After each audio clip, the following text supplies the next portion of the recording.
Sticky വിക്കറ്റിലാണ് നിൽക്കുന്നത് എന്നുള്ള നല്ല ധാരണയുള്ളത് കൊണ്ടും അയാളൊരു ഗ്രൗണ്ടഡ് പൊളിറ്റീഷ്യൻ ആയതുകൊണ്ടും he was nursing this constituency like anything. അതിൻ്റെ അഡ്വാൻറ്റേജ് അയാൾക്ക് കിട്ടാനുള്ള സാധ്യത. ഞാൻ ശ്രദ്ധിച്ചൊരു കാര്യം എന്ന് വെച്ചിട്ടുണ്ടെങ്കിൽ ഇങ്ങനെ മണ്ഡലത്തെ നഴ്സ് ചെയ്യുന്ന മനുഷ്യർ കോൺഗ്രസ്സുകാരുണ്ട്. കോൺഗ്രസിൻ്റെയും കേരള കോൺഗ്രസിൻ്റെയും ചില MLA ഇങ്ങനെ മണ്ഡലത്തെ നഴ്സ് ചെയ്യുന്നത് ഞാൻ കണ്ടിട്ടുണ്ട്. കളമശ്ശേരി ഞാൻ താമസിക്കുന്നത് തൊട്ടടുത്താണ്. അപ്പോൾ അവിടെ എനിക്ക് തോന്നുന്നു ആഴ്ചയിൽ ഒരു ദിവസമോ 2 ദിവസമോ രാജീവിന് ഇതറിയാം.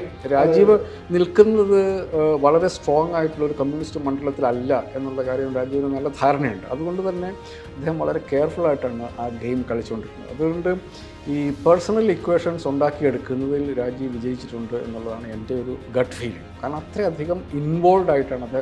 കാരണം ഇതറിയാം, ഈ സ്റ്റിക്കി വിക്കറ്റിലാണ് നിൽക്കുന്നത് എന്നുള്ള നല്ല ധാരണയുള്ളത് കൊണ്ടും അയാളൊരു ഗ്രൗണ്ടഡ് പൊളിറ്റീഷ്യൻ ആയതുകൊണ്ടും he was nursing this constituency like anything. അതിൻ്റെ അഡ്വാൻറ്റേജ് അയാൾക്ക് കിട്ടാനുള്ള സാധ്യത. പിന്നെ രാജീവിന് കളമശ്ശേരി മണ്ഡലം നന്നായിട്ട് അറിയാം. കാരണം അയാൾ തൃശ്ശൂരിൽ നിന്ന് വന്ന് ഇവിടെ വന്നത് തന്നെ കാലുകുത്തുന്നത് തന്നെ കളമശ്ശേരിയിലാണ്, പോളിടെക്നിക് പഠിക്കാൻ വേണ്ടിയിട്ടാണ്. പിന്നെ അവിടെ സെൻറ്റ് പോൾസിൽ വിദ്യാഭ്യാസം എല്ലാം പുള്ളി ആ കളമശ്ശേരി സെൻട്രലൈസ് ചെയ്തതുകൊണ്ട് അയാൾക്കറിയാം എന്താണ് കളമശ്ശേരിയിൽ നടക്കുന്നതെന്നുള്ളത്.